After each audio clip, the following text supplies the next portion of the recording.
Lecture 4. June 2, 1959 Metaphysics I. Given the ambitious nature of a work like the Critique of Pure Reason, many of you will perhaps be critical of me for spending so much time, in a term which is anyway rather short, on a very limited question of epistemological terminology, namely the synthetic a priori judgments. You will remind me that the introduction to the Critique of Pure Reason raises a question of quite a different caliber.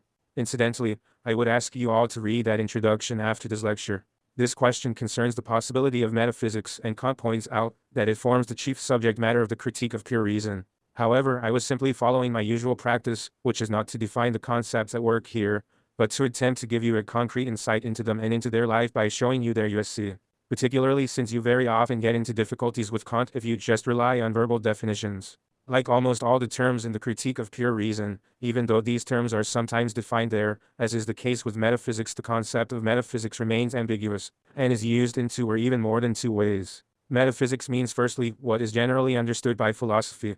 It stands in contrast to the restricted questions of the individual sciences. Secondly, and I suppose this is the specific use of the term in the Critique of Pure Reason, metaphysics is something that stands in a specific relation to experience. It is the summation of all the knowledge that goes beyond the possibility of experience. It is what the normal language of philosophy calls transcendent, that is to say, knowledge that transcends the bounds of what can be supplied by experience. If I remind you here of the themes of Kant's theory of ideas of questions about God, immortality, the soul, the nature of being, you will be able to form a more concrete idea of what is meant by metaphysics in this book. The concept of metaphysics has also been used in a positive sense as a focal point from which to gain an understanding of the Critique of Pure Reason. An example is Martin Heidegger, one who believes that the problem of time provides a key to the work. However, he reads a specific interpretation of metaphysics into the Critique of Pure Reason, namely the relationship of being and time, which I would say is not directly a central theme in the work. I have no desire to castigate Heidegger on this account, since the ideas I intend to examine with you also involve considering a number of questions which are not raised as such in the critique, but may be said to be extrapolations from it.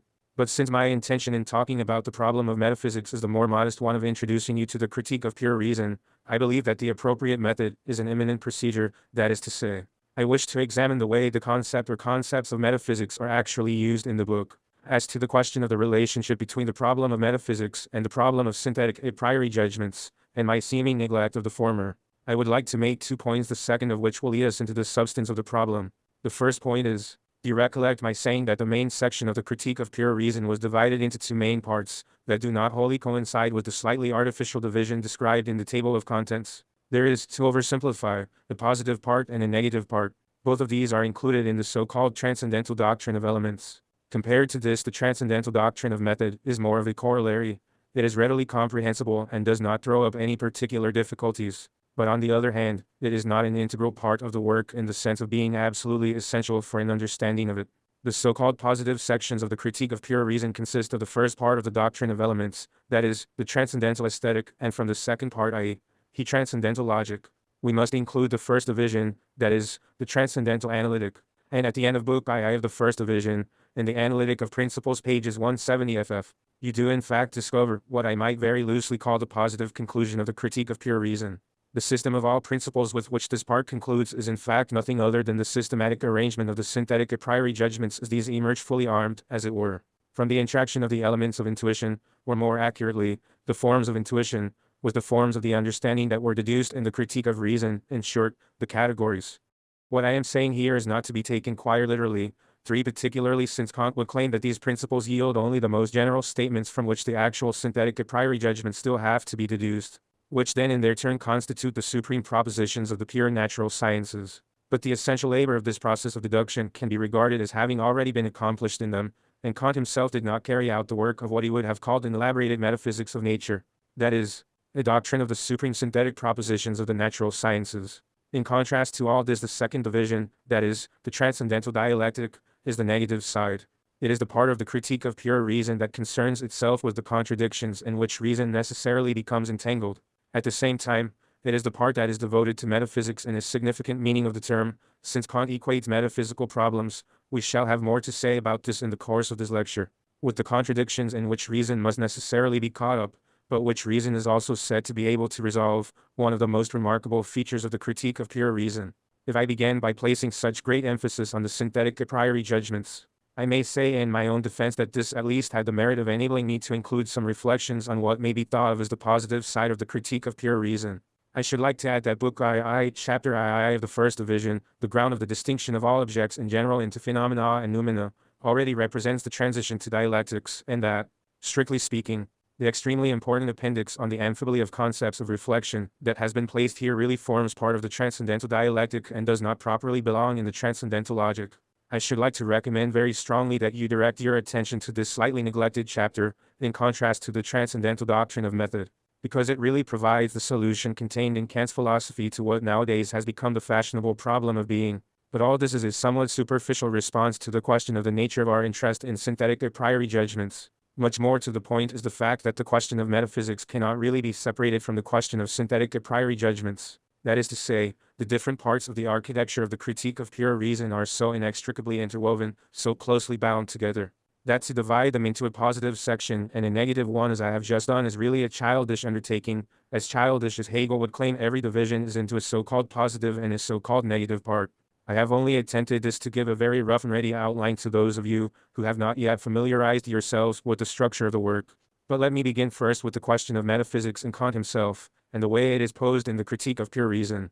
I shall then attempt to show you how it is connected to the problem of synthetic a priori judgments. We are looking here at the introduction, the end of the introduction, to be precise, where this question is explicitly raised, as indeed I have shown you indirectly in my earlier lectures and I hope, without your having noticed it too much, with reference to the problems raised in the two prefaces and the introduction to the critique of pure reason.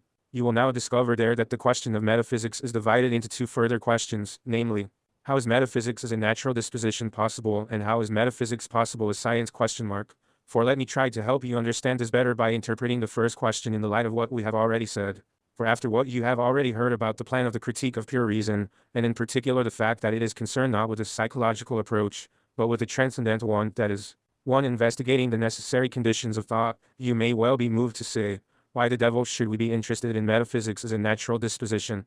That is exactly the same as wishing to discuss the question of the dorsal vertebrae or other anthropological topics in the critique of pure reason, and it is completely unnecessary to raise such questions of what might be called intellectual anthropology in a work devoted to epistemology and metaphysics. If you approach this question guided by such thoughts, as is your right, you will encounter great difficulties. It is necessary for thinking about Kant and to a far greater degree about Hegel, that the process of thought should carry out a double movement. On the one hand, it should immerse itself in the text, and keep as closely to it as possible. On the other hand, it should retain a degree of self-control, remove itself from immediate contact and look at the ideas from a certain distance. This is because very many of the difficulties in Kant and Hegel, but also in Fichte and Schelling, arise when you scrutinize the text too closely and so fail to recognize their intentions, whereas these can be perceived much more clearly at a distance. So let us return to the first question of what is meant by metaphysics as natural disposition. After what I have said to you in general terms, you will readily understand what is meant without confusing it with psychology. Whereas if you just looked at the text, you might easily fail to grasp that point. You have to think of it in conjunction with the passage I have now mentioned several times, and that we shall have occasion to return to again. This is that by virtue of its own disposition reason is necessarily compelled to keep asking certain questions, but by the same token it is unable to answer them. 5. And it is this, the logic that leads to metaphysical questions being asked, that concerns us here.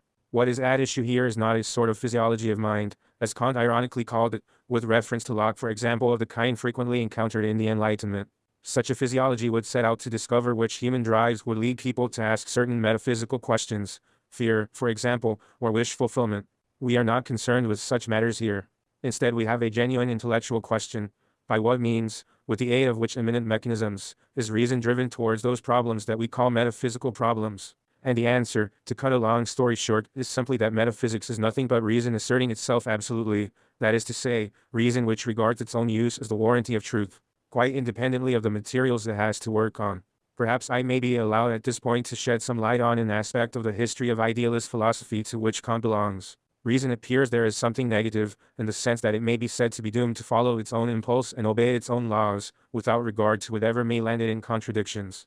Kant's successors, however, transformed this negative element, just because it is a necessity, because it is inevitable, a compulsion inherent in logic, into something positive, into the organ of truth. This transformation of what Kant calls dialectics with purely negative connotations into dialectics is a method for the discovery of the truth and simultaneously as truth revealing itself, that in a nutshell. is the crucial factor distinguishing Kant from the philosophers of German idealism who came after him.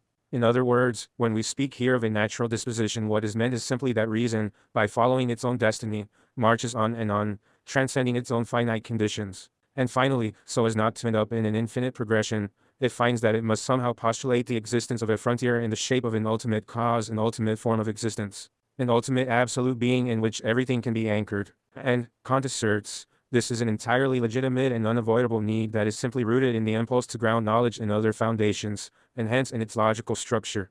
It is rooted in the circumstance that we have no right to judge unless we can provide a reason for it. But by acceding to this entirely legitimate and unavoidable coercion, we end up in these difficulties. So the question that appears in this first category is the question about metaphysics as a natural disposition is nothing other than the question of how we are driven to ask the kinds of question that Kant calls metaphysical. The second question is, how is metaphysics possible as science? I would like to ask you to consider this question, too, in the light of what I have already said. If you do that, it will not sound as strange as it may seem at present.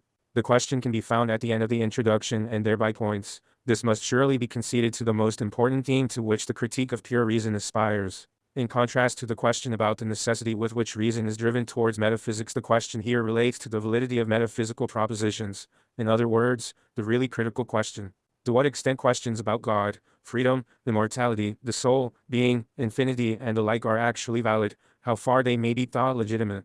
Now, I think that in this context, now that the concept of science has cropped up, we ought to pause briefly and note that there is a problem in the relationship of philosophy to science. A problem that dominates the entire history of philosophy, and that is given its supreme and most logical expression, at least in the history of philosophy up to Kant, in the Critique of Pure Reason.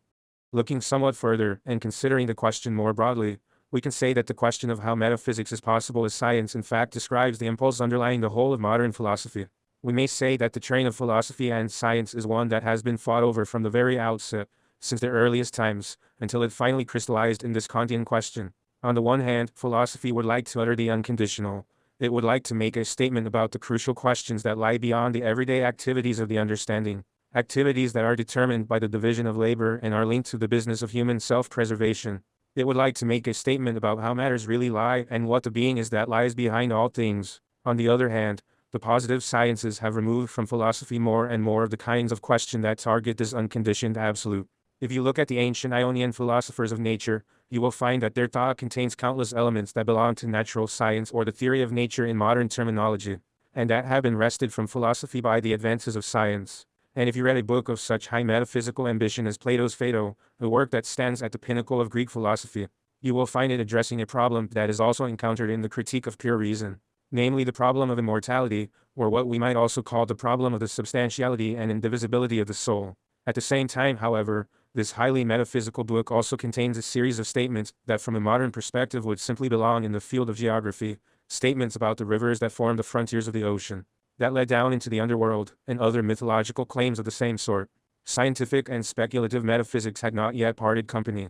You need only read some of the truly fantastic stories Plato tells about these rivers to realize the extent to which science has liberated itself from philosophy, or I might as well say metaphysics. Furthermore, if you wish, and if you will allow me to make this point, even though it has no direct connection with Kant, you may regard the entire project of Aristotle's philosophy as a magnificent and actually the first attempt on a grand scale to combine the ideal of science with the ideal of metaphysics. In the Critique of Pure Reason, the way this is done is to apply to philosophy the criteria that have established themselves as the criteria of valid science. These criteria are those of testability and the absence of logical contradiction. This means that philosophy has taken over the spirit of science, but still retains its claim to be philosophy. In this sense, it can be asserted that Kant's philosophy stands on the dividing line between philosophy and science. It is still metaphysics, and at the same time it is already a theory of science. To put it another way, in Kant, this process of wresting from philosophy the specific pieces of scientific knowledge that had once belonged to philosophy, to speculative metaphysics, has reached the point where only a limited number of ideas remains. In Kant, metaphysics is actually no more than a residue. It is what is left over once every conceivable scientific discipline has made itself independent of the Zojo, VDTJTLXK of the old metaphysics, which was itself the product of an earlier process of emancipation from the magical and mythological idea of the oneness of nature. What Kant actually does in the Critique of Pure Reason is to examine this residue of knowledge, assertions, theses and propositions that cannot be dissolved into scientific knowledge. He then judges this residue according to criteria that have been derived from the sciences, whose validity is uncontested. Of these sciences he says at one point that pure mathematics and pure science exist and are proved by the fact that they exist. To discover how they can exist is the task of rational critique. This can be found in the same section VI of the introduction to the critique of pure reason to which I have just referred. 8. You can see exemplified here what I have said to you about the residual character of truth in all philosophies of this kind, that is, the truth is always what remains when you eliminate the apparently ephemeral, transitory and historical, but it is even more striking that this idea of truth has its own deeply historical meaning. It is not a residue simply in a logical sense, but also in the sense that it is literally what remains to poor old philosophy after the individual sciences have plundered it and stripped it of everything they can in order to enrich their own disciplines. It is this terribly impoverished and deprived thing that is then supposed to be the entire substance of philosophy. Kant undoubtedly belongs in this residual conception of philosophy. There have been no more than a handful of philosophers who have seriously waged war on this residual concept of truth, and have systematically laid bare its poverty. Hegel and his dialectical successors are among them, on the one hand, as is Nietzsche, on the other. For his part, Kant was evidently not even conscious of this poverty, even though it is the consideration of his philosophy that leads us to draw attention to it. The question here, however, and this brings me back to my opening remarks in this lecture, is inextricably bound up with the question of synthetic a priori judgments.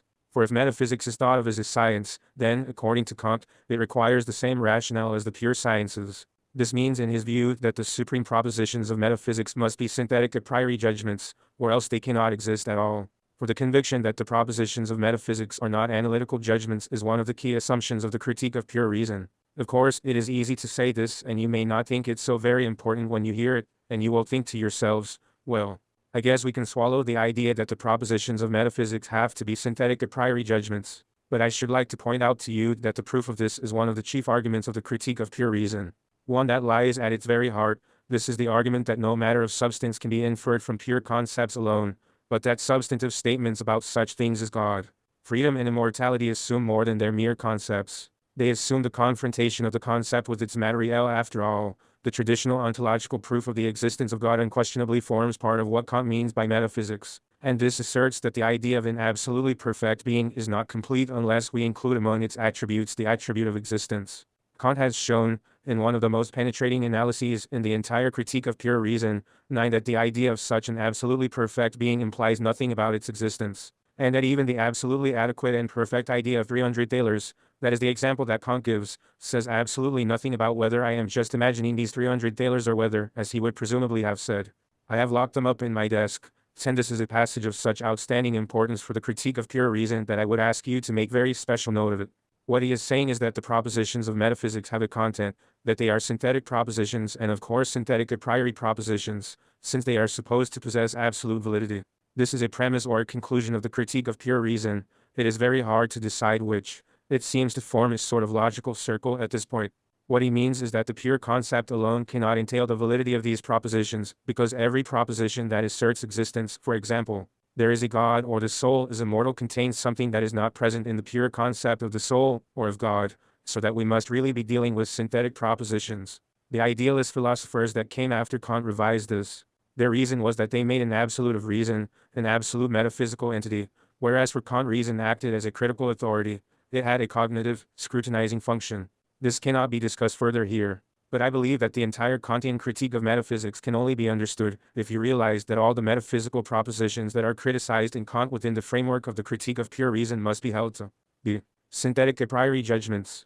Over and above that, however, there is a much more profound, internal connection between the synthetic a priori judgments and the propositions of metaphysics. The connection is this: I have already told you, and this is really the way in which to characterize the critique of pure reason in general, that the answer to all the questions that arise in the critique of pure reason is to be found by interrogating the knowing subject. It is this process that I have attempted to explain and to present to you as what Kant meant by the Copernican revolution that he had accomplished. So if a pure natural science and if synthetic a priori judgments about nature are to be at all possible, the guarantee of their validity must lie not in something of whatever kind that comes to consciousness from outside. It must lie not in some kind of material, but simply in the subjective conditions of my knowing, without which knowledge as such would not be possible. However, these subjective conditions that make the natural sciences possible are identical with those that make metaphysics possible.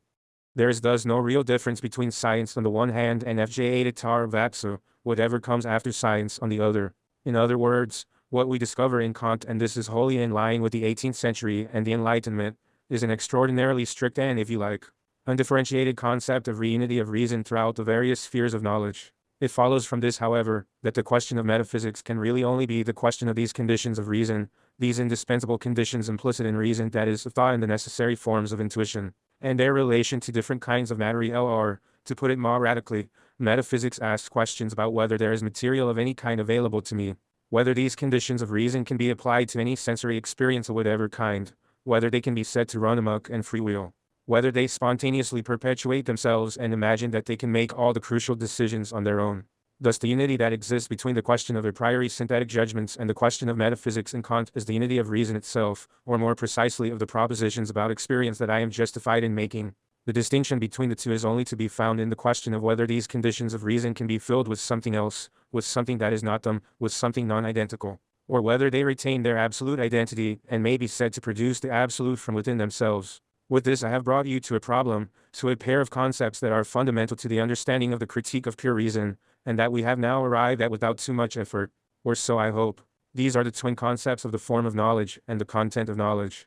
In line with what I have already said, and with the primacy of reason in his philosophy, the content of knowledge in Kant is always what comes to me from outside. It is the contingent, or as he sometimes says, the chaotic, the sensory manifold over which I have no control, but to which my knowledge refers. Moreover, it does not refer to it in the sense that we know the sensory. The fact is that we do not know the sensory.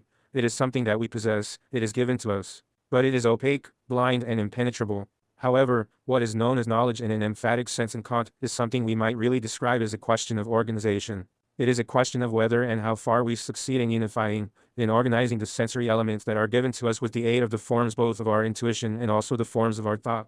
By organize we mean both to differentiate and distinguish between them and also to bring them together with the aid of unified points of view. Now since this content is something accidental and contingent, something changeable, which therefore does not belong in philosophy as Kant understands it, it follows that the whole of philosophy cannot really be anything other than the analysis of form. This element of form is really decisive for the whole of Kantian philosophy. You should note, incidentally, that this is the point at which Kant's philosophy has always been the target of the ugliest criticism. When Kant is accused of formalism, as he was by Max Scheler 1:1, what this represents is the price Kant had to pay for his preoccupation with the transcendental, that is, with the possibility of synthetic a priori judgments. In other words, with the fact that he had to confine himself to formal constituents because he had no control over the constantly changing contents. At this point, however, we encounter a very subtle problem that I have to tell you about and that will perhaps enable you to understand the specific nature of the critique of pure reason more precisely. It is this. It is true enough that according to Kant reason has no control over its material. Rational critique does not have it in its power to bring order into the chaos of the sense data that we receive from time to time. Notwithstanding this, it claims to have the power, and this implies a claim that you may well think to be a purely willful assertion on the part of the critique of pure reason. Row decide whether modes of knowledge can be applied to sense data or not. Please do not misunderstand me here. It is true that no single sensory element can become the object of rational critique. Not a single sensory element can enter the theory, the critique of knowledge as such. But whether in general such a thing as absolutely valid knowledge is possible depends according to Kant on whether our knowledge relates in general to sense data or not.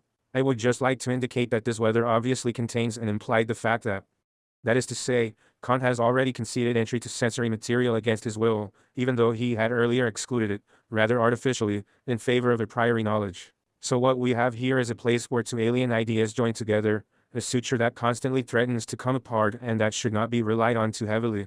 But, if I can say this much by way of conclusion, the point you must grasp is this. On the one hand, the critique of pure reason is a formal doctrine of consciousness inasmuch as consciousness possesses valid knowledge. On the other hand, however, it is also a doctrine about the relation of these forms, not to a specific content, but to the fact that such a thing as content actually exists. It is about their relation to some possible contents or other. In this respect, the question of metaphysics is identical with that of synthetic a priori judgments. This is because Kant believes that the distinction between valid judgments and mere metaphysical speculations consists in whether this connection with the realm of the senses, with sensory fulfillment, is present or not. 12 Lecture 5. June 4, 1959 Metaphysics II. Last time we mainly talked about the fact that the critique of pure reason is divided into parts that point in different directions, not so much in its external structure as in its meaning, and we considered what it is that unites them. In the course of this discussion I fixed upon the synthetic a priori judgment as the canonic concept, the concept that comes foremost in the themes of the critique of pure reason. I should now like to add a final comment on this and to say that the propositions that Kant regards as metaphysical are what the mathematicians call invariants. In other words, they do not refer to changing contents, but instead make the claim that they are absolutely valid for all time. This characteristic is one that the propositions of metaphysics, at least in the traditional sense with which Kant is concerned, share with synthetic a priori judgments. Thus the idea that there could be metaphysical or speculative propositions of the sort that assert that being contains movement within itself or that contradiction is a constituent of being. Propositions that then occur in Hegel's logic as immutable truths or rather as changing variants, such an idea is quite foreign to Kant. This implies a final and in my view decisive congruence between the question of metaphysics and that of the possibility of synthetic a priori judgments. Historically, and this is something that has more far-reaching implications than I can pursue at this moment, we may add that the propositions that Kant attempted to establish as synthetic a priori judgments represent secularizations. That is to say, experiential versions, transformations into experience or propositions constitutive of experience of the very things that metaphysics claimed in all naivety, or perhaps innocence, independently of any such reflection. I do not need to tell you, but I should at least remind you, since it is not unimportant for our own purposes, that the critique of pure reason does not contain a direct critique of metaphysics. If we were to take it as providing such a critique, we would go badly astray. The so-called Copernican revolution means, among other things, that what is criticized is not metaphysical propositions as such, but rather the possibility that our reason can rationally articulate them, or utter valid judgments about them without violating the rules of discursive logic. This limiting comment on the scope of the Kantian critique of metaphysics has far-reaching implications because it reveals the flaw in the Copernican revolution. For whereas the turn to the subject appears initially as the sign of strength of a radical disposition, it overlooks the fact that the critique of pure reason has nothing further to say about such matters as God, freedom and immortality. To put it simply, the intellectually innocent person who takes the critique of pure reason in his hand, because he knows that it deals with the so-called problem of metaphysics, and who imagines that it will tell him whether such things as God, immortality or freedom actually exist, is doomed to disappointment. Direct propositions of this kind are prohibited here because the critique of pure reason is concerned not with objects as such, not even the objects of metaphysics, but simply, as Kant puts it, with our faculty to obtain knowledge of such objects. This means, however, that positive or negative judgments cannot be made about the existence of such objects. Instead, what the so-called negative conclusion of the critique of pure reason amounts to is an embargo on further inquiry. Reason does not suffice, Kant asserts, to enable us to say anything absolutely authoritative about these matters of supreme importance. They remain up in the air. The remarkable neutrality to be found in the conclusion of the critique of pure reason, thanks to this turn to the subject, inevitably has its consequences, and it is vital that you should understand this. If you wish to understand the larger context in which the work must be viewed, the chief consequence is that this neutrality points to a critique of metaphysics as a science on the one hand, while at another level, in a different dimension, it leaves open the possibility of reinstating or salvaging metaphysics. The point I wish to make is that the turn to the subject is a radical shift in the sense that instead of inquiring into the validity of our knowledge, we now look to the root of the matter and reflect on our ability to know. But on the other hand, because of this process of reflection, decisions about the essential questions of metaphysics are suspended, at least as far as questions of cognition are concerned. If you wish, and if you will permit me to put this point in a broader historical context, you can see here something of the bourgeois neutralization of metaphysical and theological ideas. On the one hand, they are stripped of their authority, while on the other hand, they are allowed a shadowy existence on the grounds that we do not really know much about them. Within the bourgeois household they are all postponed until Sunday and they are permitted a kind of Sunday existence. You may feel that this is very unfair to Kant, but if you compare him with the main current of the Enlightenment, you will see a very real difference on this point. Even though I would also claim that the Enlightenment critique of metaphysics is by no means as unambiguous as is generally assumed, there is always a skeptical element that leaves scope for traditional metaphysics to creep back in. This is particularly true of Voltaire, who, as is well known, started out from theism and whose faith in that was shaken somewhat, but who nonetheless never offered any explicit criticism of certain traditional metaphysical ideas. I believe that following these remarks we are now more or less in a position to understand what Kant means by metaphysics. In this connection, I should like to read to you a passage from the preface to the second edition of the Critique of Pure Reason. It goes as follows: metaphysics is a completely isolated speculative science of reason, which soars far above the teachings of experience, and in which reason is indeed meant to be its own pupil. Metaphysics rests on concepts alone, not, like mathematics, on their application to intuition. But it has not yet had the good fortune to enter upon the secure path of his science. One, it is this state of affairs that moved Kant to make his critique. Let me just say a few words about the concept of the speculative as we find it in Kant, and how it differs crucially from its meaning in Kant's successors. Although the change in meaning is one that throws light on the subject itself and is no simply arbitrary verbal alteration, in Kant's speculative knowledge, we can say, is synonymous with metaphysics. Looked at subjectively, metaphysics is all knowledge that owes its existence to pure speculation. I would ask you to think of the word speculative in a completely straightforward sense, in the sense which will presumably occur to you if you have not been affected by Hegelian philosophy, namely, as a form of knowledge that is acquired purely by the application of reason, without its deriving any sustenance or limits or anything non-identical from experience, or any element, in short, that would create resistance or friction with it. Thus speculative thought is the same as pure thought. Speculative knowledge is knowledge that is spun out of thought itself without measuring itself in any way against material emanating from experience. I have already indicated that Kant's successors no longer regard the concept of experience as one of mere material, as something that comes to the subject from outside. For very weighty reasons, these philosophers believed that the contents of experience itself were to be inferred from the mind. It follows fairly compellingly that this must give a new twist to the concept of the speculative. According to this way of thinking, it means that reason is everything, and that it therefore contains the element of the material in itself. It follows from this, that when reason reflects on itself, it thereby becomes capable of recognizing the truth, and even the absolute. Thus the concept of the speculative, which is negative in Kant, a critical concept, becomes positive in his successors. This follows directly from the criticism which the post-Kantian thinkers leveled at Kantian philosophy. I draw your attention to this so that you can see Kant in the context of what follows him, and not just what precedes him. However, I must add that you should not run away with the idea that Kant's critical achievement was simply forgotten by the post-Kantian philosophers, starting with Solomon Maimon.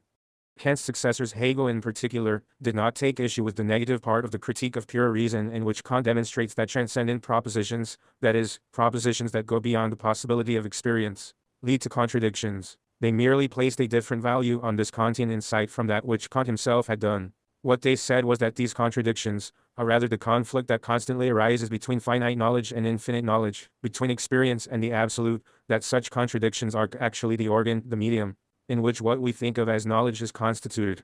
Consistently with this, the concept of the speculative that we find in Hegel is that speculative thought does not tackle contradictions from outside. It does not find itself in a state of conflict with them which ends up in its own defeat. It is a kind of thinking that absorbs the contradictions into itself and discovers its own natural movement in the contradictions that are contained in the situation itself. Well, this is all very different from Kant, basically. For him, the concept of metaphysics is problematical from the outset, thanks to its definition as something speculative. Moreover, that definition rigidly severs all links between the concept and any possible experience, any possible content. The separation of form and content of which I spoke to you last time leads, with a dualism that recalls that of Descartes, to a rigorous distinction between the sphere of consciousness, on the one hand, the sphere of thought as a sphere of forms, and on the other hand, to a sphere of contents confronting it. Furthermore, the contents do not determine the forms, nor do the forms have any influence over the contents. There is a precise sense, and I do not say this to belittle it, but simply to describe it, in which the relation between form and content in Kant is external, that is to say, you really must imagine the forms as a sort of container through which the materials coming from outside are filtered. Once these materials have passed through the forms, what emerges at the other end are the valid modes of knowledge, the synthetic a priori judgments. The relation between the two elements, however, the way in which these two elements each presuppose and produce the other, is not even examined in the Critique of Pure Reason. In this respect, Kant quite simply regards the matter much like the English psychologists. On the one hand you have reason, the faculty of intuition, man as a kind of tabula rasa, who finds himself bombarded with sense impressions, without really knowing where they come from. On the other hand, we do not really know what these sense impressions are. This is because they acquire all their properties through this filtering process, and unless it takes place they are quite indeterminate. But he really does conceive of this in the naive terms that we use in ordinary life. Thus we are mental creatures, endowed with powers of intuition and thought, and then various stimuli come along. To use the language of the physiology of the senses, albeit one somewhat alien to Kant, and the collision of these two elements, or the friction between them, is what constitutes knowledge. This basic idea of the relation between subject and object before any analysis of the way it is constituted, is something that you must take for granted in Kant if you wish to understand him at all. And, as I have told you, the crucial idea in metaphysics is that metaphysics is actually nothing but form which misapprehends itself as content. Or, to put it in other terms, the propositions of metaphysics arise when some determinants which are really no more than determinants of thought, but without any content, are extrapolated and extended to an infinite degree, beyond any possibility of fulfillment, just as if they constituted valid forms of knowledge of something or other. I believe that after all this you will now be in a better position to understand the starting point of the Critique of Pure Reason, since the concept of metaphysics in Kant contains an incipient dialectical element. When I told you that the concept of the speculative was a negative concept in Kant, we should add, as I am sure you will almost have guessed by now, that the concept of dialectics is no less negative in his eyes. 3. That is to say, freedom from contradiction is assumed by him to be the sole criterion, whereas only a type of thought that takes the reciprocal relation between form and content as its starting point has been able to reach the point at which contradiction can be regarded in a much more positive light. With this in mind, I should now like to say something about the first few sentences of the preface to the first edition, in the hope that this will bring about for the first time what I have been promising you from this course of lectures, namely that all these things will start to speak to you, that they will become eloquent. Human reason has this peculiar fate that in one species of Ayer's knowledge it is burdened by questions which, as prescribed by the very nature of reason itself, it is not able to ignore, but which, as transcending all its powers, it is also not able to answer. The perplexity into which it thus falls is not due to any fault of its own. It begins with principles which it has no option save to employ in the course of experience, and which this experience at the same time justifies it in using, rising with their aid, since it is determined to this also by its own nature, to ever higher, ever more remote, conditions. It soon becomes aware that in this way, the questions never ceasing its work must always remain incomplete, and it therefore finds itself compelled to resort to principles which overstep all possible empirical employment, and which yet seem so unobjectionable that even ordinary human consciousness readily accepts them. But by this procedure human reason precipitates itself into darkness and contradictions, and while it may indeed conjecture that these must be in some way due to concealed errors, it is not in a position to be able to detect them, for since the principles of which it is making use transcend the limits of experience, they are no longer subject to any empirical test. The battlefield of these endless controversies is called metaphysics, for I should like to draw your attention to the stroke of genius in that last definition of metaphysics as a battlefield. This sentence shows you how much greater a great philosophy is than it knows. Take this definition, according to which the realm that he calls metaphysics is not static, is not simply a collection of ready-made propositions, but a force field in which motifs of different kinds come together in conflict. It amounts to the positive definition of dialectics that Kant has effectively rejected in these introductory sentences to the Critique of Pure Reason. We might say that his metaphor of the battlefield, has driven his thinking well beyond what it actually claimed to do. I believe that we have a contradiction here, one that arises because although reason is driven by its own impetus to arrive at ultimate principles, it is not able to gain control of its own further development. He goes on to say that this conflict, this battle, is so destructive and irrepressible because it lacks a final authority that might provide arbitration. This absence of a final court of appeal arises because the only authority that might be applied to, namely, experience has been ruled out by definition, since what is at stake is a knowledge that oversteps the bounds of experience. Now, I cannot explore whether the contradiction we find here is a judgment on metaphysics or its first proposition, its first basic principle. This question is one that has been taken up by post-Kantian philosophy and has no place here. However, I should like at least to give you a pointer to a problem that is lurking here. At the same time, I would like to encourage you through this example to approach the context in what appears to me to be the only appropriate way, namely, to read it with X-ray eyes. This means reading it in such a way as to make its hidden content and its hidden puzzles as transparent as the Kabbalists of old tried to make the Torah. Incidentally, any other approach to the great philosophical text seems to me to be impossible, and what I regard as the cognitive theory of such a procedure is something I hope to be able to explain to you very clearly. When Kant says that we are driven by our nature to go further and further in order to arrive at some sort of primary and absolute knowledge, it is legitimate for us to cast doubt on this supposed natural disposition. Or, to put it less anthropologically, since that is not how Kant meant it to be understood, he believes that the compulsion lies in the matter itself. I should like at least to invite you to consider whether it is not an illusion, that if our knowledge is to be secure everything that is known has to be traced back to some ultimate truth or to some primary certitude. That raises the question whether what Kant regards here as something absolutely self-evident and given is in truth the primordial pseudo-reality, the authentic, original delusion that characterizes metaphysical thinking in general. Whether we are not faced here with what I have elsewhere called the mania for foundations. Fundierungswin.1 This is the idea that no piece of knowledge can be understood simply within the framework in which it just happens to be located. I can only be satisfied with it once I have pursued it back to infinity, to the point where nothing further can happen, and nothing can deprive me of this piece of knowledge. You should be quite clear in your minds that this principle, which is indeed a principle accepted in the entire tradition of Western philosophy, actually implies that there is a match between the knowing mind and the objects of possible knowledge that allows us to reduce every object of cognition to such an absolute.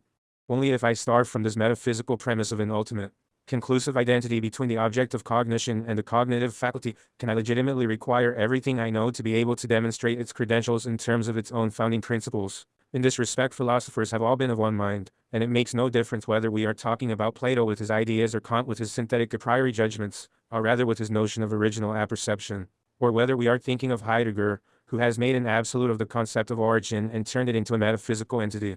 I only want to make sure that you understand that an extremely intractable problem emerges at this point, which we may regard as the natural starting point of Kant's critique of reason. The difficulty is that we can never be certain whether this reductive urge to discover an ultimate cause that cannot itself be reduced to anything further, whether this urge is not itself a delusion in which the mind's absolute desire for mastery is lodged, by which is meant, in the last analysis, the simple power we wish to exert over nature.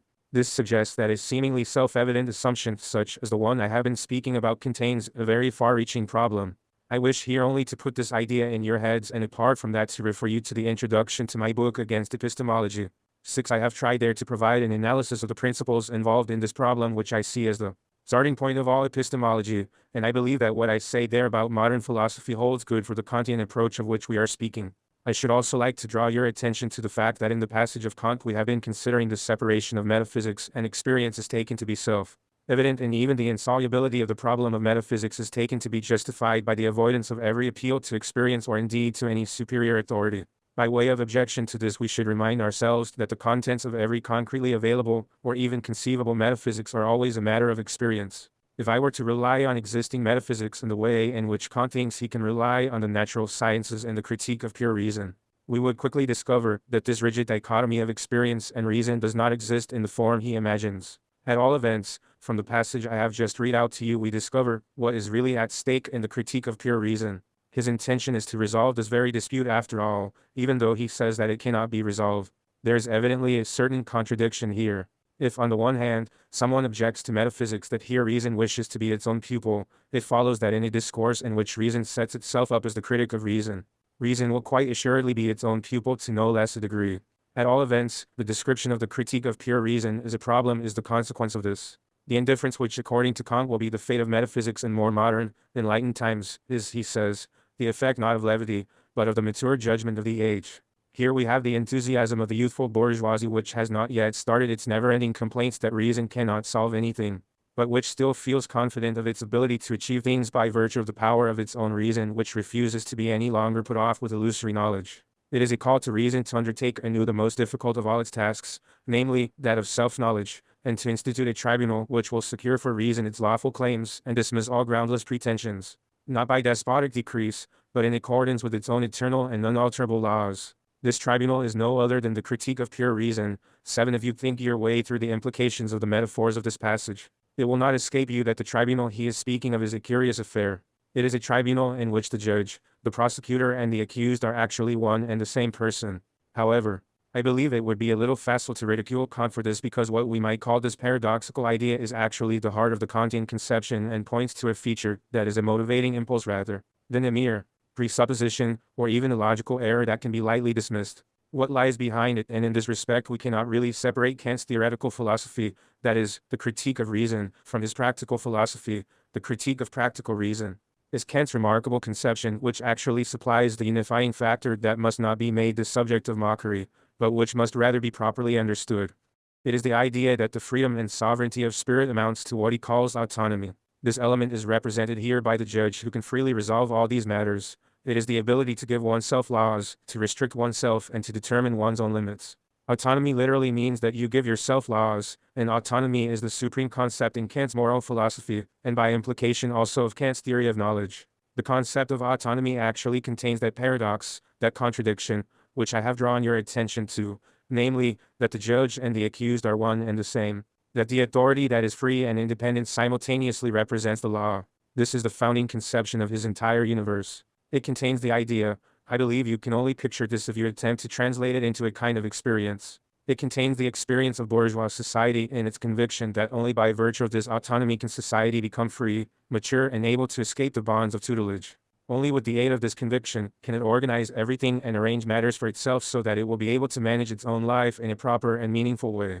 In short, acting in accordance with laws appears as a function of freedom, or conversely, freedom manifests itself as a function of law. This idea, that freedom and obedience to the law are one and the same thing, means that there is indeed an end to tutelage, but that freedom ends up merely as something that is determined by law. This is the kernel of Kant's philosophy. It does in fact articulate a very dark secret of bourgeois society. This secret is the reality that the formal freedom of juridical subjects is actually the foundation of the dependency of all upon all, that is to say, it is the foundation of the coercive character of society. Its conformity with law, This is what lies behind this very strange theory that in Kant reason is a tribunal, which has to sit in judgment over reason as the accused. This is followed by the definition of a critique of pure reason. I do not mean by this a critique of books and systems, but of the faculty of reason in general, in respect of all knowledge, after which it may strive independently of all experience.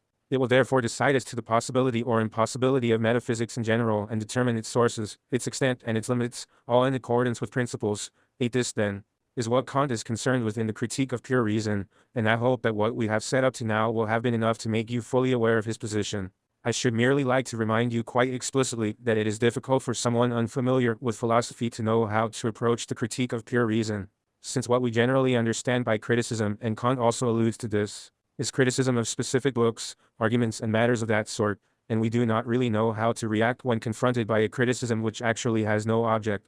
Now we may say that in Kant a criticism of literary texts, a criticism that is in fact implicit in his work, is radicalized to such a degree that it becomes a criticism of the faculty of cognition itself. But this very criticism leads to the paradox that I have already referred to, namely, that the critic and the object of criticism are actually the same thing. I should like to add the further point that the dialectical path of the history of philosophy expresses itself in the fact that the entire history of philosophy is in reality a history of criticisms. And by that I mean criticisms in a very tangible sense. We might just as easily argue that Aristotle's metaphysics is a major criticism of Plato's theory of ideas, much as we can say that the critique of pure reason represents a criticism of Wolffian philosophy on the one hand, that is to say, the systematization of Leibniz's thought and of Hume's philosophy on the other.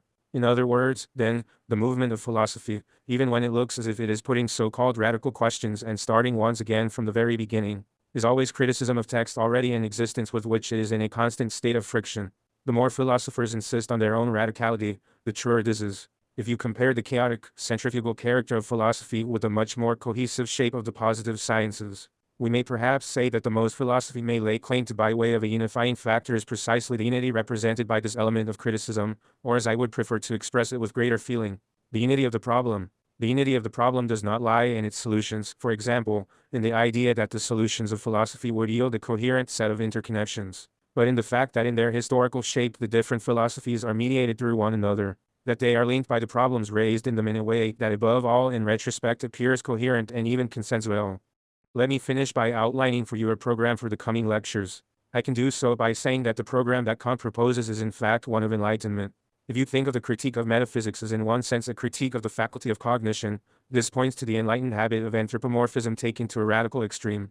That is to say, and this reflects the negative side of the critique of pure reason, metaphysics can be thought of as a gigantic projection, a hypostatization of mind, and where mind imagines that it apprehends objective beings, what it encounters in reality is nothing more than mind, that is, nothing more than the human being himself. It is in this sense that the critical design of the critique of pure reason falls into the general rubric of the problem of enlightenment and the themes of enlightenment.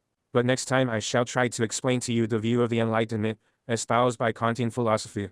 Lecture 6. June 9, 1959 Enlightenment. Last time, I told you something about Kant's approach in the critique of pure reason, focusing particularly on the problem of metaphysics, and I had reached the point of reading you the relevant passages in the text dealing with this problem and offering a brief interpretation of them. In the course of these passages in which Kant tells us about his intentions and about the meaning of the critique of reason, there is a form of words that is extremely revealing about the problem I should like to discuss with you today. This concerns the relation of the critique of pure reason to the Enlightenment. He says there that in his book the answer to these metaphysical questions has not been such as a dogmatic and visionary insistence upon knowledge might lead us to expect, that can be catered for only through magical devices, in which I am no adeptus is an allusion to his celebrated pamphlet against Swedenborg, The Dreams of His Spirituer, a pamphlet directed against the occult and one that attacks all dabbling in the occult with an incisiveness that has never been surpassed. To such ways of answering them are, indeed, not within the intention of the natural constitution of our reason, and inasmuch as they have their source in misunderstanding, it is the duty of philosophy to counteract their deceptive influence, no matter what prized and cherished dreams may have to be disowned. 3. There are two reasons why this is an openly and explicitly enlightened statement. Firstly, because it assumes that reason is part of our natural constitution, because, if I may put it like this, the metaphysical inspiration is shifted onto the concept of reason itself. It is assumed that reason contains a particular kind of intention, namely, the secret design to achieve freedom or the fulfillment of the destiny of mankind. This was part of the common stock of ideas throughout the 18th century, and was especially important in the philosophy of Rousseau, who had an enormous influence on Kant, as is well known from a whole host of detailed studies, as well as his own admission. Secondly, this form of words is characteristic of the Enlightenment because the task of reason, whose existence as part of our natural constitution is viewed essentially as positive, is to do away with all dogma, delusion and knowledge that has been merely handed down. This had been the general attitude of the emerging bourgeoisie towards the entrenched religious authorities it had rebelled against in the late 17th and 18th centuries, using the weapons of the Enlightenment.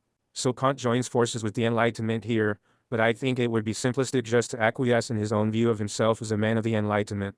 The relationship is actually highly complex. I believe that if you wish to understand the broader implications of an apparently technical work of epistemology such as Kant's Critique of Pure Reason, you have to be aware of the complex nature of his relation to the Enlightenment.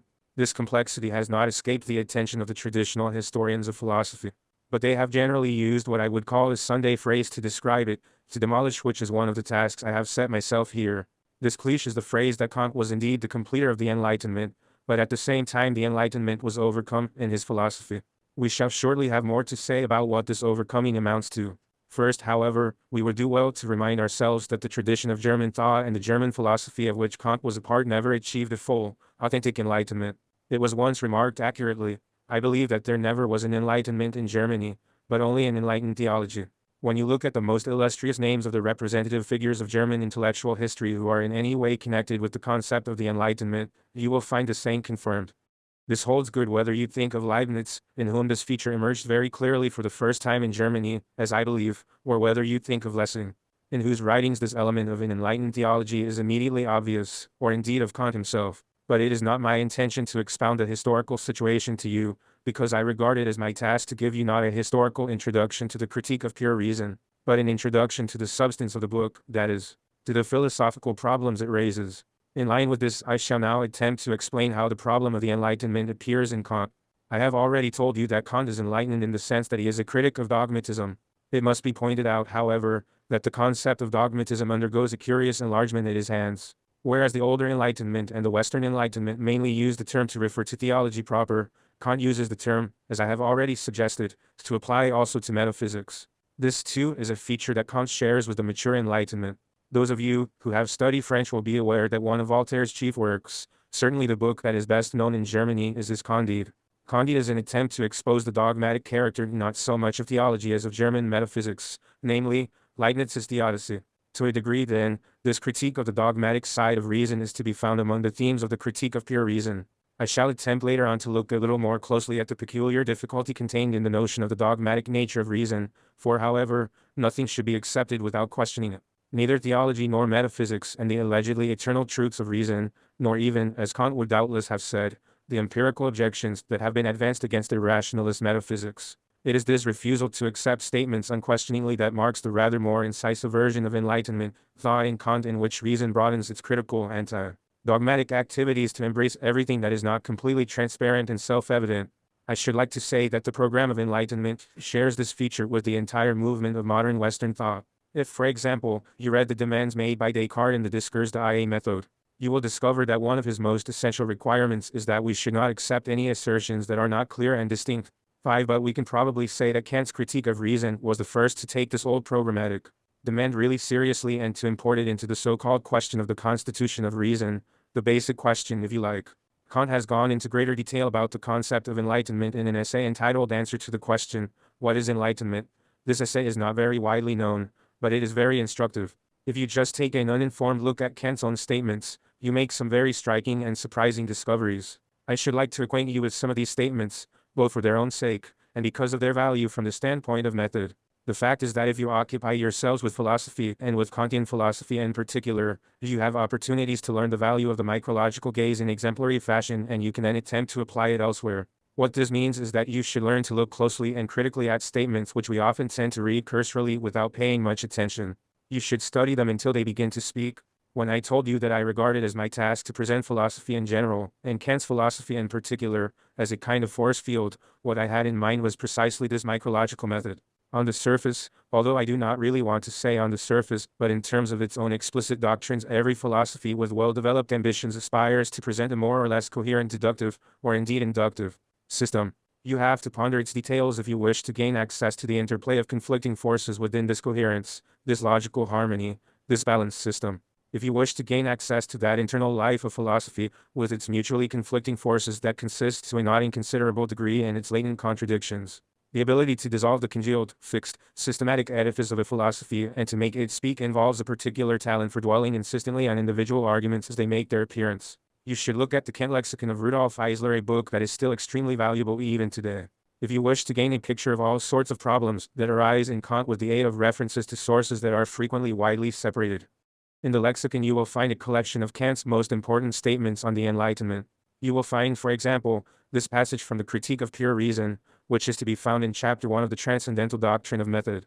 Freedom in the critique of reason can only be beneficial to the interests of reason, both theoretical and practical. Therefore, reason must be left to resolve its own disputes for itself, and not be subjected to coercion. For it is indeed absurd to look to reason for enlightenment, and yet to prescribe beforehand which side she must necessarily favor. 7. In this critique of what might be called the pre-established answer in philosophy, Kant describes very incisively and elegantly a danger that philosophy frequently succumbs to when it attempts to function as an apologia, and I am not even completely certain whether Kant himself always contrives to escape it. This is the danger of the thema probandum, that is to say, the danger that the argument may in reality have been determined in advance, in the sense that you know in advance how it will end, what will emerge, and indeed what ought to emerge. In general, this takes the form of justifying something already known and existing. Whether it is ever entirely possible to think without this element, whether we can think in the absence of any intention or any desire to prove something or other, is a question I should like to leave open for the time being. But there is evidently a genuine problem here. Moreover, it is undoubtedly the case that the interminable boredom aroused by much philosophy, and perhaps something of the resistance that many of you may feel if you have come to philosophy from outside, under some compulsion, rather than from an inner need, may stem from the fact that you often know in advance how an argument will end, and that the whole thing is reminiscent of that conversation with Coolidge, the former President of the United States. Coolidge had been to church and his wife asked him what was in the sermon. He replied in his usual laconic manner that the clergyman had talked about sin. And what did he say? His wife asked, to which he answered. He said he was against it. The danger of statements like this one is ever present in philosophy. I would say that one of the tasks that should be attended to with more than the usual lip service is that we should try to avoid this kind of thing and work consciously to eliminate it. It should actually be an obligation for philosophers to follow the logic of the matter in hand rather than to allow the course of the argument to be dictated in advance by some goal or other. It may even be the case that certain modern philosophical trends, phenomenology, for example, have come into being in response to this demand to follow the logic of the matter in hand and to abstain from any thema probandum. As I have said, however, the difficulties of doing so are considerable, and we may question whether it is in fact possible. I would only suggest that genuine thinkers must reflect on this problem. That is, it is vital for a thinker to become conscious of the relation between the intention implicit in a problem, what the problem itself implies, and the organization of a line of thought in terms of a specious argument in the interest of an already fixed thema probandum. Reason is tamed by reason itself, and it stands in need of the disagreements that criticism provokes, since it is thanks to these that quarrels fade away naturally. Enlightenment is a great benefit which the human race must reap even from its rulers' self-seeking schemes of expansion, if only they realize what is to their own advantage. But this enlightenment, and with it a certain sympathetic interest which the enlightened man inevitably feels for anything good which he comprehends fully, must gradually spread upward towards the thrones and even influence their principles of government. This, then, is a very powerful statement of his faith in enlightenment. It is to be found in Kant's philosophy of history, more specifically, in the idea for a history with a universal intention. Lastly, he asserts that enlightenment is man's emergence from his self-incurred immaturity. Immaturity is the inability to use one's own understanding without the guidance of another. This immaturity is self-incurred if its cause is not lack of understanding, but lack of resolution and courage to use it without the guidance of another. The motto of enlightenment is therefore, sapere aude, have the courage to use your own understanding. 9. Elsewhere he states, to think for oneself means to look within oneself, i.e., within one's own reason, for the supreme touchstone of truth. And the maxim of thinking for oneself at all times is enlightenment. 10. You can see, then, that on the positive side the concept of enlightenment, as Kant developed it, corresponds precisely to what I have shown you as being the kernel of the Kantian method in the Critique of Pure Reason. That is to say, it consists essentially in the demand for the unfettered use of reason and the installation of reason as the supreme authority. The disputes in which reason becomes involved, including those disputes with itself, are to be seen as reason's own lifeblood. On the negative side, however, a couple of points will no doubt have occurred to you. The first is that in Kant enlightenment always refers to thought that does not allow itself to be dictated to. You have to have the courage to think for yourself as far as possible according to the principle of autonomy. That is, the laws of thought. But enlightenment does not really mean to be critical of the structures of objective spirit, that is, to be critical of whatever is not thought. We may say then, that the concept of enlightenment in Kant is subjectively restricted from the outset. It is restricted to the way the individual behaves within the world of his own thoughts. The question of the objectification of spirit and therewith the institutions and arrangements of the world is not really included in this definition of enlightenment. Closely related to this is a second factor. This is that there is no real connection between enlightenment and the concept of practice of action, even though this does indeed play a major role in Kant. Enlightenment as a pure mode of behavior of reason is exclusively theoretical in nature. This brings us to a statement that in my view leads into the heart of the problem of enlightenment in Kant in a way that amounts almost to parody or caricature. It leads us into the peculiar ambivalence that marks the concept of enlightenment in his thought. For enlightenment nothing is required but the freedom to make public use of one's reason in all matters, both as writer and scholar, not however as servant of the state, who as such may not reason. 11 Here then, you find the definition of enlightenment restricted in all innocence by that disastrous word, as that plays such a dubious role in our age too. You find it when people say in the course of a discussion, as a German, I cannot accept that, or as a Christian, I must react in such a way in this matter. This predicative use of as signals a restricting of reason in line with the division of labor in which human beings find themselves involved. The restriction imposed on enlightenment here is in fact a matter of the division of labor. The purely theoretical human being, and that means quite concretely, the independent writer, in other words, the writer who is not paid for specific services and for propagating opinions that serve specific causes to a greater or lesser degree, the purely theoretical human being is free to be enlightened in a radical sense. The moment he has a particular function, the post of civil servant, for example, all reasoning is at an end. At that moment, the unfettered use of reason becomes precisely what is concealed in the double meaning of reasoning, namely, a kind of unseemly grumbling, and hence to a kind of practical criticism of given institutions. Such a person shakes his finger at you and says, wait on, that is not really what is meant by enlightenment at all, as long as you remain pure and free within the realm of a self-sufficient reason, all will be well. But as soon as you leave it and start to act the enlightened men directly and in walks of life that are laid down, that is a very different matter. I think that this is to let the cat out of the bag, and to expose the peculiar ambiguity to be found in Kant's relation to enlightenment. It may well be a sort of Freudian slip that underlies the curious ambivalence of the critique of pure reason, and which then tells us something about the passages where reason is exalted to the skies. I cannot resist reminding you that Hegel is evidently following in Kant's linguistic footsteps when we find critics rebuking him for his apologetic, affirmative stance. What I am referring to is the way in which Hegel's immeasurable efforts of speculation are alleged to end up by legitimizing existing institutions. Critics have noted that when he sets limits to the use of reason as a weapon with which to criticize existing circumstances, he, like Kant, always has recourse to the derogatory term reasoning Artsonieren. However, this tendency both to exalt reason to the skies and, at the same time, to reduce it to a mere reasoning, is rooted in Kant, the allegedly radical exponent of enlightenment. Moreover, this is part of the tradition of bourgeois rationalism as a whole. On the one hand, reason is deemed to be the supreme and indeed the only authority by which to regulate human relations. On the other hand, this is always accompanied by warnings to the effect that reason must not be taken to extremes. What this expresses, of course, is a genuine social situation. On the one hand, the world with all the resources at its disposal is caught up in a constant process of rationalization, in the production process, in its shaping of individual human relations, in bourgeois society generally. It is permeated with science to a constantly increasing degree. At the same time, the irrationality of the whole, that is to say, the blindness of the forces at work, and with that the inability of the individual to determine his own life in accordance with reason, remains intact. This peculiar oscillation between rationality and irrationality characteristic of bourgeois society at its very core is reflected in the ambivalent attitude of philosophy, especially the greatest philosophy, towards reason. I feel it is important to point out that this does not apply just to Hegel, in whose writings it is shouted from the rooftops, but it is no less true of Kant. This holds good even though in Kant the emotional appeal of reason as the 18th century understood it is even more fully intact than in Hegel, in whose writings existing reality is given a very different status. Thanks to his insistence on the objective nature of the concept of reason. You can probably see from all this that the claims that enlightenment has been overcome, completed and then simultaneously superseded, are not entirely unproblematic. This Sunday phrase, as I have called it, assumes from the outset this very desire to stop enlightenment in its tracks, to call a halt to the advance of reason. And I have drawn your attention to the reasons for this. I should now like to go into greater detail about these reasons as they appear in the philosophy of Kant. The essence of it is that they all belong in the realm of apologia. In general, I believe that few concepts have been such a catastrophe for the history of German thought as the cliché that labels enlightenment superficial or facile. It was perhaps the greatest curse of this development that the effect of the romantic and ultimately theological, Belittling of enlightenment was to ensure that much of the enlightened thought that flourished in Germany actually assumed the shape imagined by the obscurantists. However, in order to bring the discussion back to the specific problems of the critique of pure reason, I should like to say that the critique belongs in the overall context of the European Enlightenment in a much broader and more important sense than I have suggested hitherto. Though I must point out that I am taking the liberty of using the term enlightenment in the comprehensive meaning given to it in our dialectic of enlightenment. 12. We use it there to describe the general trend of Western demythologization that may be said to have begun in Greek philosophy with the fragments of Xenophanes that have come down to us. The broad thrust of this process of demythologization is, as has frequently been shown, to demonstrate the presence of anthropomorphism.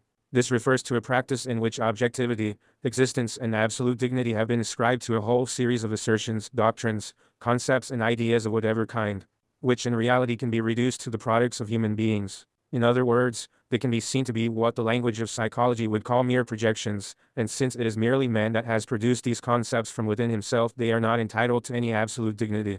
Now it is the supreme goal of the critique of pure reason to conceive of its criticism of traditional metaphysical ideas as a piece of enlightenment, in the strict sense, and you may regard it, if you wish, as the final proof of this subtle process of sublimation, that these supreme metaphysical concepts are actually no more than a game played by reason with itself. In its second, negative section, the critique of pure reason undertakes to show that the contradictions reason necessarily becomes entangled in have their origins in the fact that, as I have already remarked, 13 reason freewheels, or we might also say, runs amok.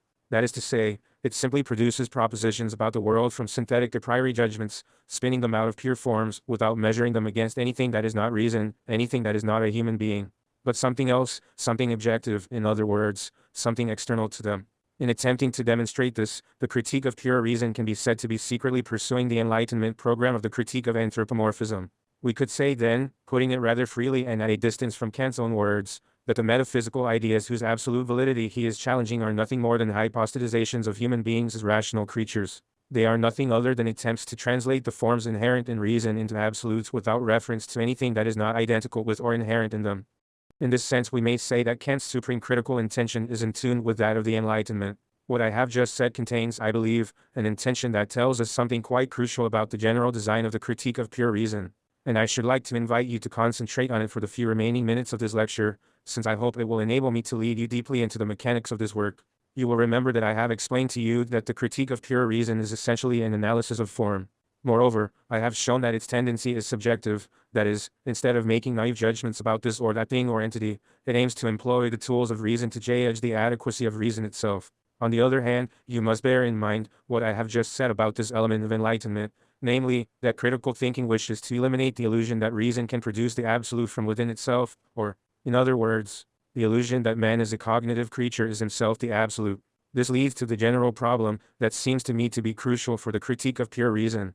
We may describe this general problem as follows. On the one hand, we think of the critique of pure reason as a kind of identity thinking.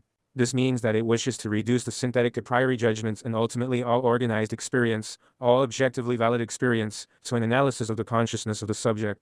It wishes to do this because, to use the language of the later idealists, there is nothing in the world that is not mediated.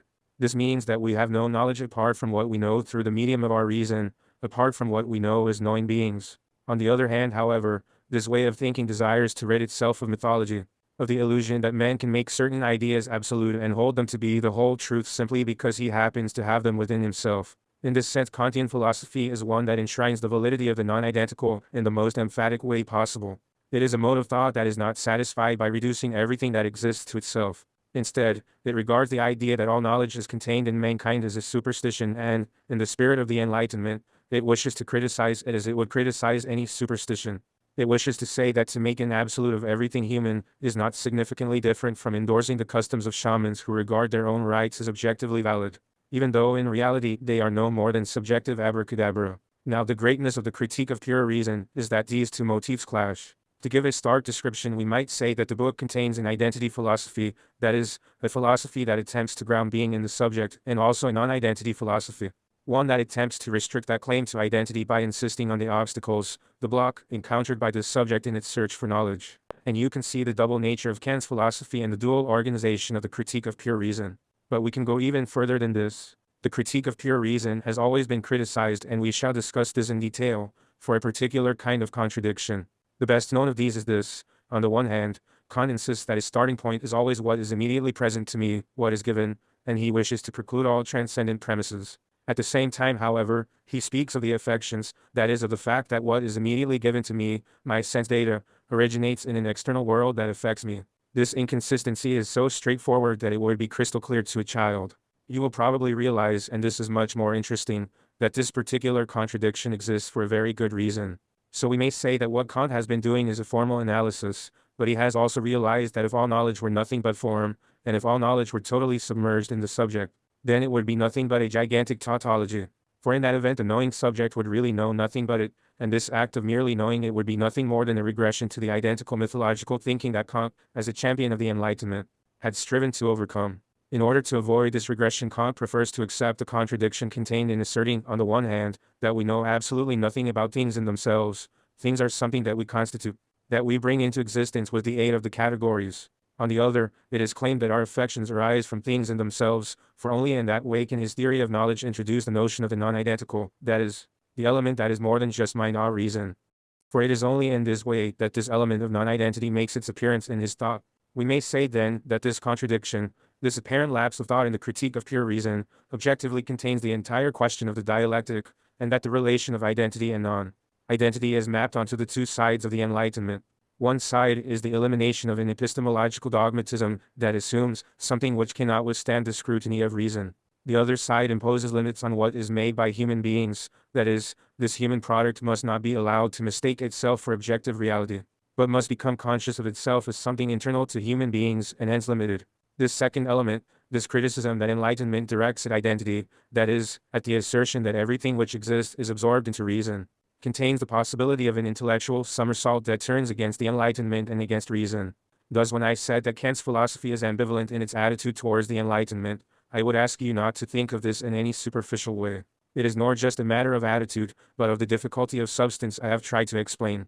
The moment reason restricts itself from the motive I have mentioned, and the moment it makes this restriction the subject of its own concern, and with good reason, it necessarily acquires the potential to turn against itself and to start considering reason in a negative light.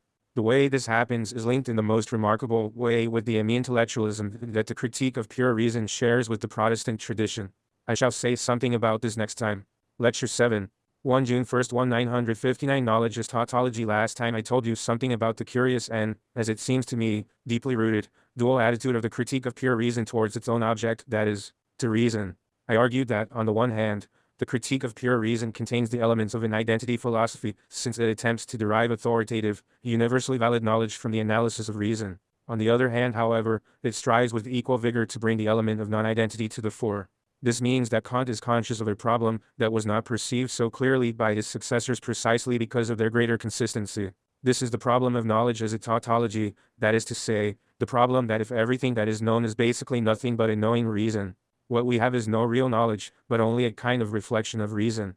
That we are confronted here with Kant's own clear philosophical decision, and not, as is frequently imputed to him, the mere vestiges of a position not properly thought through, is evident. It was demonstrated as a matter of historical fact by his impassioned resistance to the interpretations placed on his Critique of Reason by his first great successor, Fichte, who regarded himself, not without cause, as a consistent Kantian. This is why he argued that Kant's Critique of Reason still appeared to contain dogmatic elements, particularly in its insistence on the thing in itself which is said to exist outside the sphere of consciousness, but to impinge on us nevertheless. 1. The fact that this leads to inconsistencies in the Critique of Pure Reason, and that in consequence the book really does find itself forced into contradictions it is unable to resolve, is a story so often told in the history of the literature on Kant that I have no need to dwell on it here.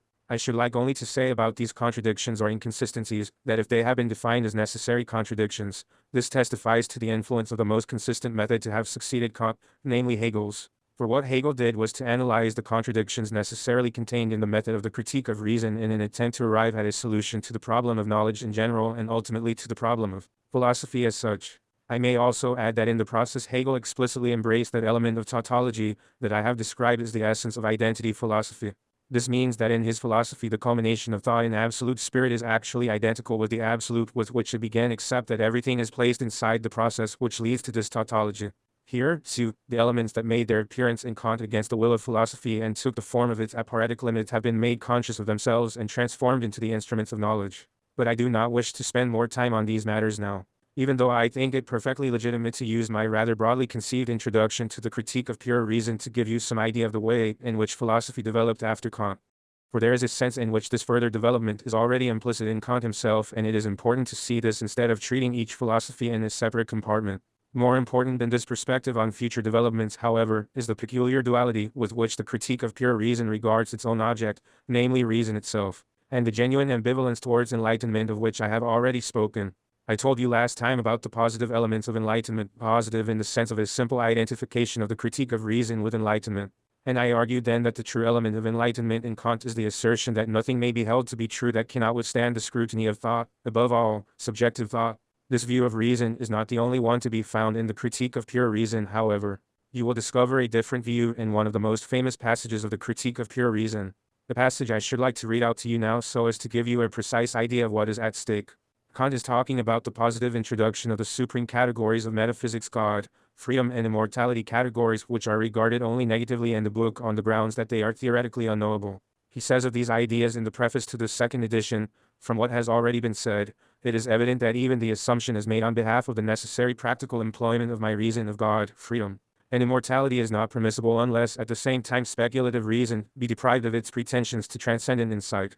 For in order to arrive at such insight, in other words, to arrive at the thesis that the existence of God, freedom and immortality can be proved on the basis of pure thought alone, it must make use of principles which, in fact, extend only to objects of possible experience, and which, if also applied to what cannot be an object of experience, always really change this into an appearance, thus rendering all practical extension of pure reason impossible, so and does always really change this into an appearance, if we reflect on what lies behind it.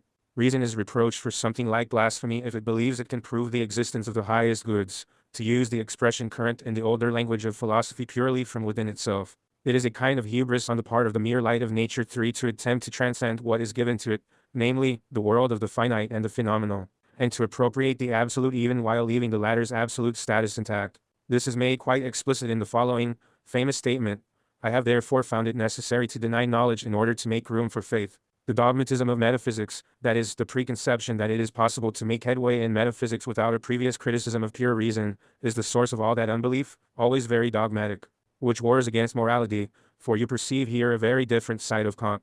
This is the side that wishes to impose restrictions on reason on the grounds that because reason is natural it can be concerned only with the natural, and must therefore detract from the dignity of everything supernatural. 5. This places Kant in a tradition that is of extreme importance for his practical philosophy.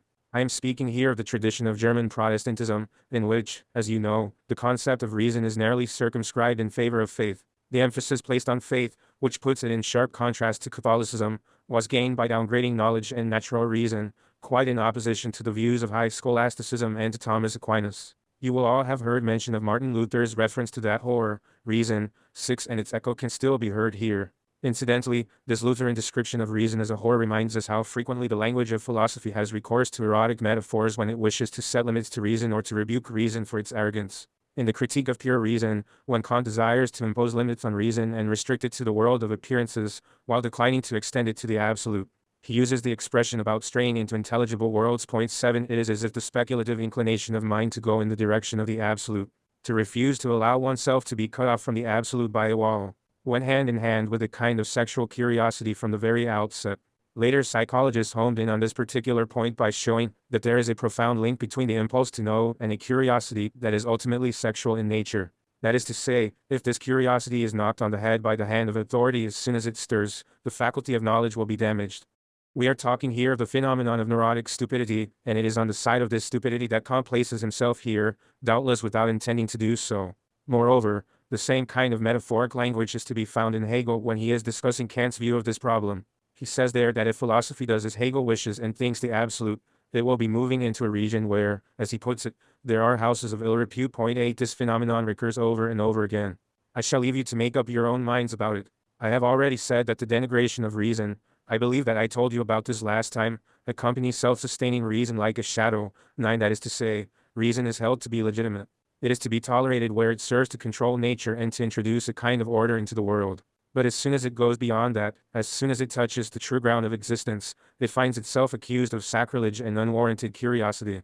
This affords a parallel to the way in which the Gnostics were always being criticized for their excesses, their antinomianism, in short, their illegality, their violations of the law. We might say that the more Kant attributes to reason as a criticizing activity, the more he regards it as the authority that presides over the possibility of judgments in general. Then the more he seems to subtract from the individual act of subjective reason, that is, reason as something criticized. You will discover in him the tendency to give emotional emphasis to a completely abstract concept of reason, entirely divorced from actual, individual, rational human beings. In consequence, the individual human being who makes unfettered use of his reason without making the concessions that Kant insisted on in Servants of the State and that I told you about last time, then finds himself accused of pseudo-rationality and the like. 1. Thus Kant can be seen to add his voice to the ancient complaint about a consistently critical reason, decrying it as mere sophistry. His reasoning contains an anti-utopian element, the insistence that this shall not be.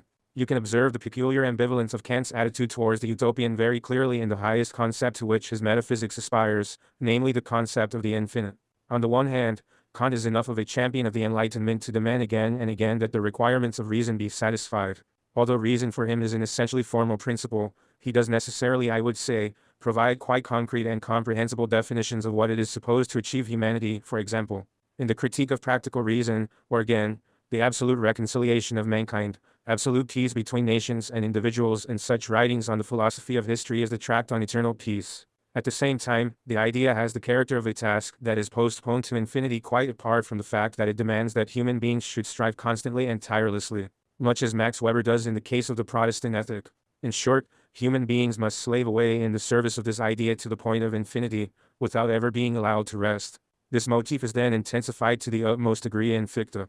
On the other hand, this concept of infinity also contains a negative meaning. It is that the fulfillment of the utopia which is demanded of us should never take place, that it is no more than a dream, and we might almost say that it ought to remain a dream. The great difficulty of Kant's practical writings in particular is that these two elements are in permanent conflict with each other. I mean by this the utopian, enlightened element that strives for the making real of reason despite everything, and the critical, and hence no less enlightened element, but one that is intertwined with the strand of thought taken from Protestant theology. This critical strand of thought would like to thwart all that, and in the spirit of Protestantism it calls for submission to existing circumstances, regimes or governments of whatever kind. To come to a conclusion about what we were discussing last time, we might say that in this sense Kantian philosophy does not really transcend the Enlightenment and bring about a consummation of philosophy, as we are constantly told. The case is rather that in Kant an ambiguity of Enlightenment thought itself reaches a culmination and finds itself in an antinomic situation. On the one hand, enlightened and enlightening thought really does aspire to a utopia, to the making real of reason, while, on the other hand, it turns its critical gaze on the concept of reason and thus restricts its own validity, recoiling from the complete establishment of utopia, the absolute. To wish to perceive a particular merit in this peculiar ambiguity, in this curious backwardness of philosophy, in the light of the challenges confronting it, is the mark of a specific and highly dogmatic concept of depth. I thought I would take the opportunity to say something to you about the fundamental underlying principles of this notion of depth in connection with Kant's philosophy, which is renowned as the deep philosophy par excellence. But we have not yet reached the point where this would be appropriate. It is commonly claimed, and the claim has something of the Enlightenment about it, that even reason, like everything else, can become a dogma. You will constantly hear objections of this kind made if you occupy yourselves with theological studies of the critique of pure reason. You will hear people say that indeed, there is faith in reason just as there is religious faith, and by reducing this faith in reason to a mere faith, the door is opened wide to the true faith. I hold this argument to be false, and I believe that there is a kind of equivocation in the concept of faith here, a sort of ambiguity, that you would be well advised to think about. When we speak of faith in the strict sense, what we mean is that something is said to be true because, or although, it lies beyond the scope of our reason, because it conflicts with reason, or because in a weaker version, more commonly encountered, reason has not yet been able to make it its own because no decision has yet been reached about its truth or untruth. Thus the concept of faith lies in its opposition to knowledge. If we then take the concept of faith as defined in this way, and use it to refer to the acceptance of everything that exists, this blurs the distinction according to which faith can refer only to things that are accepted as being true without being grounded in reason. In contrast to this, the acceptance of propositions validated by reason has a very different character, a transparency, that is necessarily absent from the concept of faith. It follows, to return to our previous theme, that when Kant says that he is placing restrictions on knowledge in order to leave scope for faith, this is not really reconcilable with the intention of the critique of pure reason as a whole. This is because of his principle that only those propositions are permissible that are evident to our reason. It derives from his idea of absolute maturity as this was represented in the essay on Enlightenment, from which I read you some crucial statements last time. 13. And these restrictions on knowledge are of course quite incompatible with the view that suddenly introduces a different, no less legitimate cognitive source, even if it is only in the realm of practical cognition, which is the very antithesis of knowledge, grounded in reason. Philosophy in the emphatic sense can no more tolerate the placing of restrictions on reason through reason than it can condone a concept of faith that aspires to be independent of thought and superior to it. This is because the moment it did so, it would introduce an element that would be beyond the reach of philosophy itself. In this respect, the theologians who have simply abandoned philosophy, or who, like Theodor and Kierkegaard, became its enemies, are infinitely more consistent and, if I may say so, more profound than the representatives of the tradition of semi-theological philosophy, among whom Schopenhauer included Kant 14 with their belief that space could be found for the category of faith in a philosophy conceived of as the speculative employment of reason. The vehicle of this ambiguity I have been telling you about is the limitation placed on the critical findings of the Critique of Reason. The fact that these findings are not themselves unambiguous, and so do not come down clearly on one side or other of a question like the existence of God. This in turn is connected with the fact that these findings are methodological in nature and hence refer simply to the ability to gain knowledge of such matters, and not to knowledge of these things themselves. The block placed on the method, in Kant's view, the assumption of an irreducible residue of something non-identical, the negative side of enlightenment, which has the profundity and the greatness that comes from asserting absolute limits to the arrogance of a reason that asserts itself absolutely. This block also has the curious weakness that when confronted by superstition, it ceases to function as an authority. It is no accident that the adherents of a consistent positivism, and positivism is basically the rationalism of an absolute self-limitation, that positivists are never immune to superstition. When they find themselves faced by occult phenomena of one sort or another, they exhibit a casualness that would be unthinkable in a speculative philosopher of the caliber of Hegel, who would never let such things pass without comment. On the other hand, it should be said, and since these matters are extremely complex, I have to present them to you in their full complexity, as it would never do to convey to you a crude or primitive idea of such difficulties. On the other hand then, because of the Kantian block, and even more because of this theological idea that reason cannot be asserted absolutely, we see that there is an ultimate barrier which prevents reason's spirit. The very thing that in the final analysis has separated itself off from manual labor, from being asserted in an absolute way. This barrier prevents something which is deeply embedded in nature from behaving as if it were a transcendent category, utterly superior to nature. We may well say that the spirit that forgets that it is rooted in nature, and that consequently truly asserts its own absolute status, is committing an act of hubris that condemns it all the more to fall victim to its own roots and nature. We may say, in other words, that it will be doomed to perpetuate blind natural conditions. I should like at this point to say something of relevance to the structure of Kantian philosophy as a whole. You would be making a mistake if you were to imagine that this strange ambivalence towards enlightenment and reason simply coincided with the twofold clivation of the Kantian system in general, an assumption that is easily made. In other words, it would be all too easy to claim that the Kant who championed the Enlightenment is the Kant of the Critique of Pure Reason. This Kant was an agnostic who said that we are only able to have knowledge of, and to organize, the world of appearances, while we have no true knowledge of God, freedom and immortality. When it comes to such matters, we do not rightly know where we are and cannot allow ourselves to make judgments. In contrast, we might assert that the Kant of the practical philosophy, who introduced such ideas as regulative ideas, this Kant really just smuggled them in. In that sense, the Kant of practical reason was opposed to the Enlightenment. But matters are not so simple. I believe you would do well, now that we are meditating on the place of the Critique of Pure Reason within the whole Kantian system, to take cognizance of the fact that the fissure I have been telling you about is one that runs right through the entire Kantian system. It is not simply one of a divide in Kant between theoretical, scientific knowledge and practical, that is, moral knowledge. The situation, then, is one in which, on the one hand, theoretical reason is anti-dogmatic and denies itself the right to go beyond the limits of possible experience. In so doing, it embraces the Enlightenment. On the other hand, however, it is this selfsame theoretical reason that actually installs this block which prevents reason from going beyond that point. It is theoretical reason in Kant that commands reason to stop and prevents it from carrying out its original task, namely, to think the absolute. Instead, it ponders the question of whether thinking the absolute can be possible as a science, and only resolves it in the context of science itself. That is to say, it refuses to recognize any truth apart from scientific truth. This is the sense in which the anti-enlightenment side of Kant, that is, the side that paralyzes reason and binds it in fetters, limiting it simply to organized science, is deeply embedded in the Critique of Pure Reason. On the other hand, it is perfectly true that the theological categories that are criticized in the Critique of Pure Reason and are excoriated throughout the Enlightenment, then make their reappearance in the Critique of Practical Reason. However, precisely because they do reappear there, we can say that this critique really does make space for elements that can be called authentically utopian, that is to say, the creation of humanity and of human solidarity. All the elements mentioned in the concluding sections of the Critique of Practical Reason, and for which there was no room in the Critique of Pure Reason.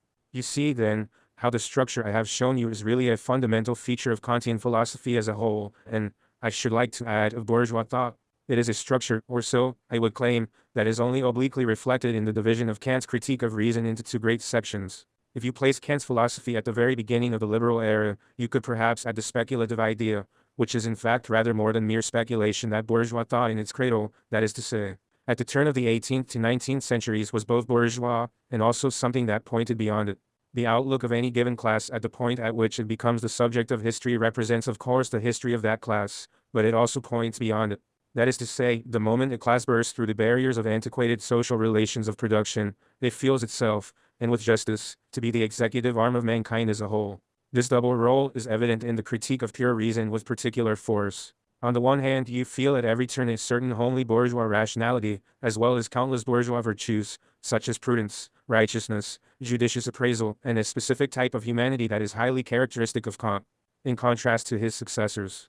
But you also gain a strong impression that the moment this class begins to determine its own ideals, and to define them in a self-critical manner, it transcends the horizons of its own particular interests, and in a sense starts to act as spokesperson on behalf of humanity as a whole. This is a peculiarity of Kant, one he shares with the greatest thinkers of his age in the realm of social theory. An example is the great French social theorist Saint-Simon. It is my belief that this remarkable ambiguity, this flirtation with the anti-utopian and repressive, with duty and the insistence on definite set tasks, in short, the commitment to all such ideas, on the one hand, and the idea on the other hand, that the world as a whole must become rational, the tension between these two strands of Kant's philosophy has its roots ultimately in this point in the history of philosophy. The hour had struck when this philosophy ceased for an instant simply to represent its own particular interests, and really became the voice of the world's spirit, to use Hegel's expression, an ability which it went on to lose soon enough. These observations and the remarks I left for last time have of course taken me well beyond the limits of what is usually understood by the interpretation of Kant. I have not simply given you a faithful and straightforward account of what there is in the text, and translated Kant's more difficult expressions into easier ones, something I cannot at all regard as my task. Nor have I attempted to explain to you what thoughts were in Kant's mind when he was writing, a task of supreme indifference for the understanding of philosophy. Instead, I have kept within a framework which I would like to think of as being the appropriate framework within which to discuss Kant objectively, that is, in terms of the philosophy of history.